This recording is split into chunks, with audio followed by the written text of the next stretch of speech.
So I've been on my health journey for a while now, and I've tried a lot of different things, but I was not prepared for what would happen to me in this diet.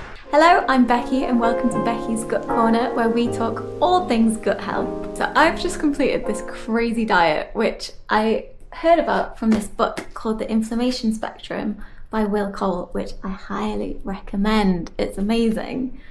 And basically I was looking for a way to lower inflammation in my body because I kind of suspected I had endometriosis, which I still think I do, but it's so hard to get a diagnosis. So I thought, instead of going through that whole process, let's take matters into my own hands and lower inflammation. In this book, Will Cole talks about the elimination diet of all elimination diets. This one is pretty much the boss level. The aim of this diet is to eliminate all food groups that can cause an inflammatory reaction in some people. And for a time period of about 30 days. Now this can be longer and should be longer if you've got more severe symptoms. But for a time period of 30 days, you eliminate all of these.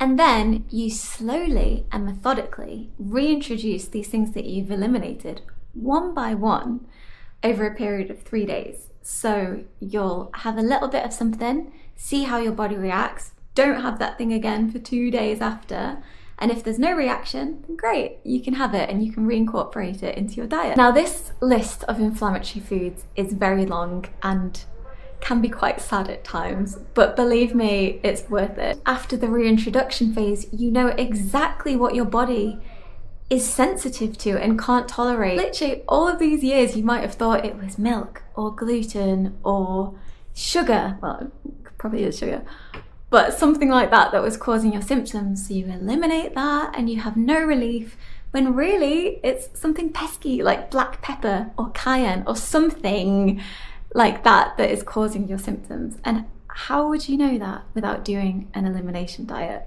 Which is why I love this diet, because it really puts the power into your own hands and makes you learn about your unique body. Even if you get to the end of the reintroductions and you have no reactions to food and you can handle it all, this diet is just so amazing for tackling inflammation in the body. And of course, because it's in the name, this diet is particularly good for people with autoimmune conditions. And it is absolutely incredible for gut healing, which is what we're all about on Becky's Gut Corner. So what do you actually do? Now, it's actually quicker to say what you can eat rather than what you can't eat, but let's go for it anyway. The eliminated food groups are grains, all grains, even the good grains. Well, there's no good or bad, but even the ones that are healthy, like the ancient grains such as quinoa and buckwheat, all gone. Even corn, because corn is a grain. All legumes and beans, all dairy, eggs. I don't know why I said it like that, eggs. Nightshade vegetables, and this is a tricky one because they are bloody everywhere and you really need to learn what a nightshade is before you start this diet. So your nightshades are things like tomatoes, black pepper, any pepper really, cayennes, aubergine, paprika, what else?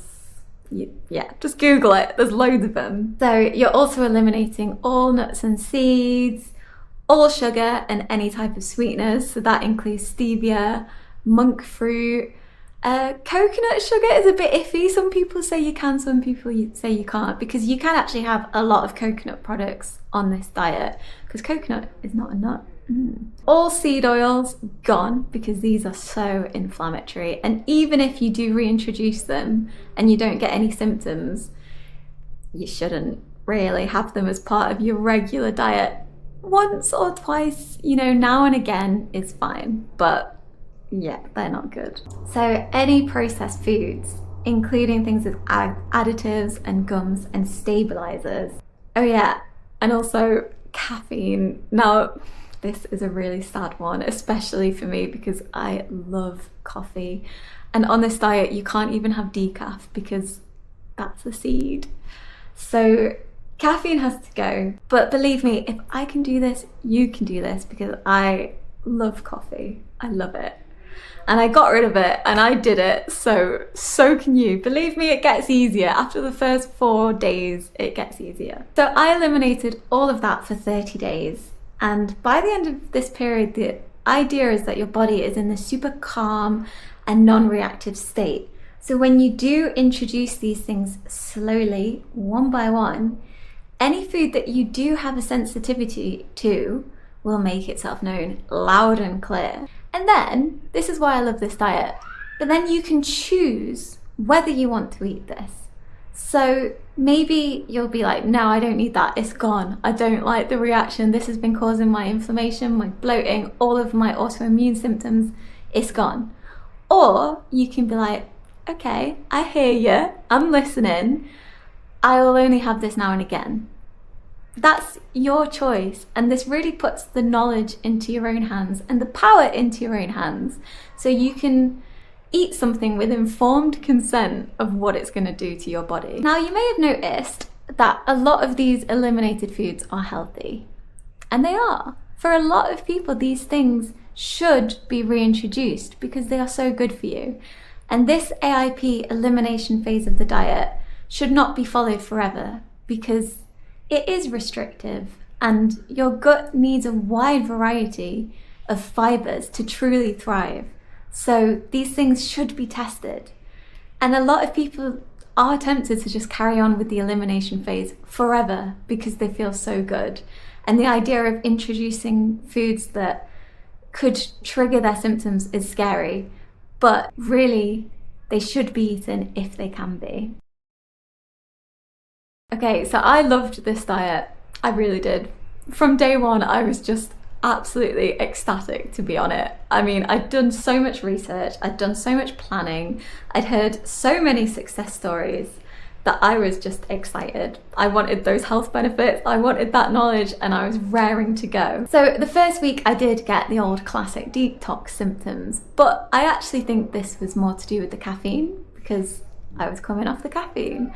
And I have drank about 2 coffees a day for as long as I can remember. So obviously I was feeling the effects of coming off caffeine. I did feel a bit weak as well and slightly headachy, but it wasn't too bad. So once this little detox phase had passed, I was feeling pretty good. I was feeling clean, I was feeling energetic. I felt like cellularly good. Like it was a bit hard to describe, but I just felt like my cells were full and they were vibrant, and yeah, it's hard to explain that, but it was like cellular satisfaction. Now, things started to take a bit of a turn by week 3. I'd noticed throughout this diet that I had been getting bloated, and instead of getting better, this was getting worse.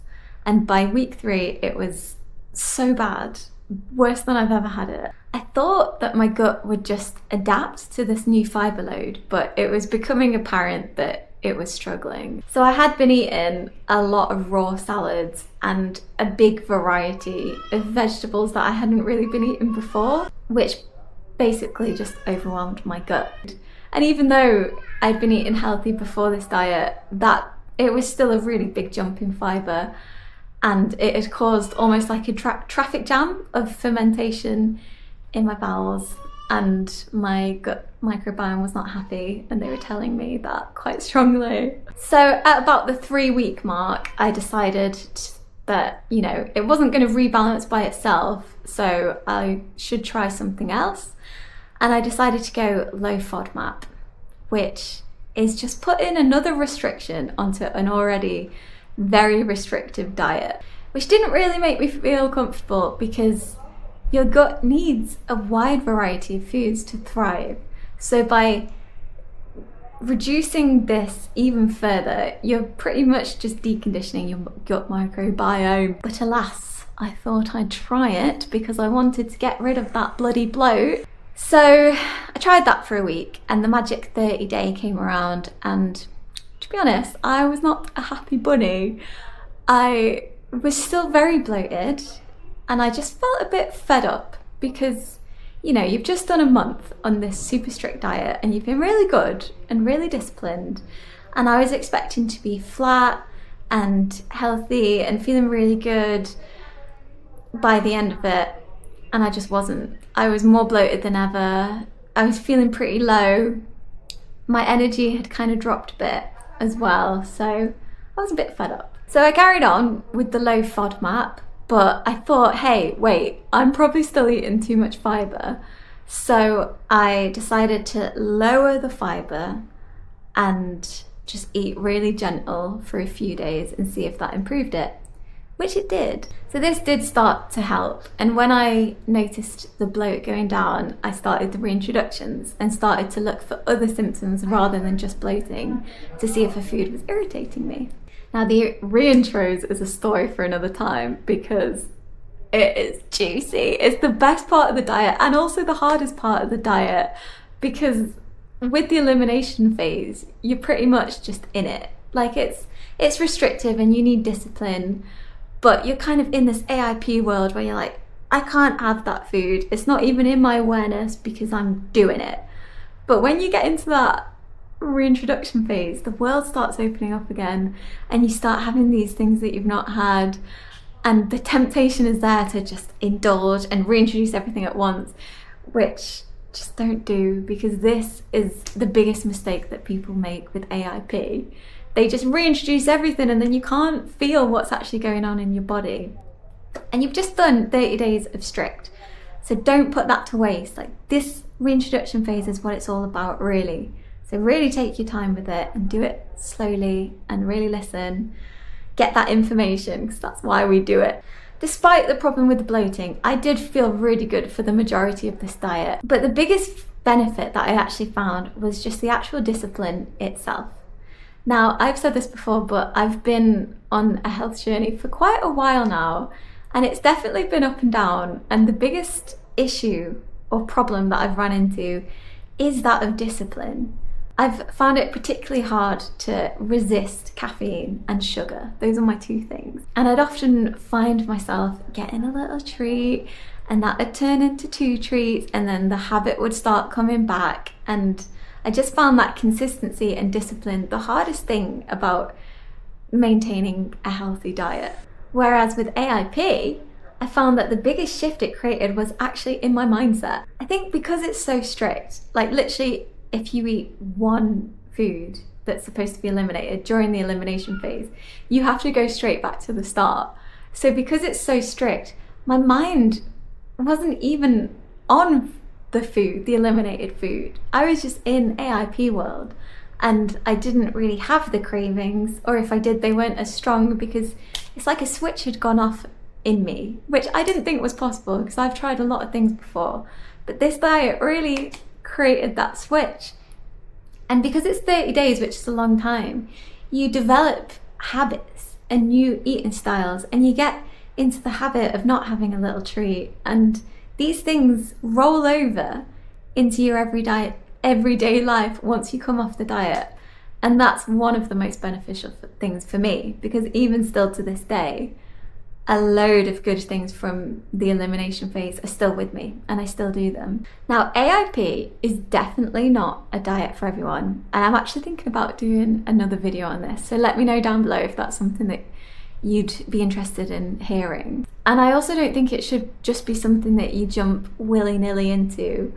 I think that there should be a lot of research done and a lot of time preparing mentally and physically before this diet, because it is such a commitment, and you really have to want it. You really have to know why you're doing it. Really asking yourself, why am I doing this? What do I want to see change? What is affecting me? These questions help with any form of healthy diet, but especially such a restrictive one, because they give you the why, which is the biggest motivator. So having that goal can really push you forward through it. And it gives you something to look out for as well by the end, see what's changed. I would also recommend spending about a month before starting this diet, just slowly increasing the fibre, so that you don't make the mistake that I made and just jump into too much fibre too soon. So if you find out how much fibre you typically eat in a day, you can do this on websites such as Chronometer, or to be honest, I just use ChatGPT because it's amazing. You can literally just type in everything you eat, and it will give you an exact breakdown of whatever you want to know, like all the macros, all the micros, how much fiber, everything. It's amazing. So if you know how much fiber you're eating at the minute, you can increase this by 5 grams every week. So then after a month, you're ready to start AIP. You've also given yourself a month of headspace to get prepared, start reading people's success stories, start looking at recipes, start figuring out how this is going to fit into your life. And then by the time you start, you're going to nail it.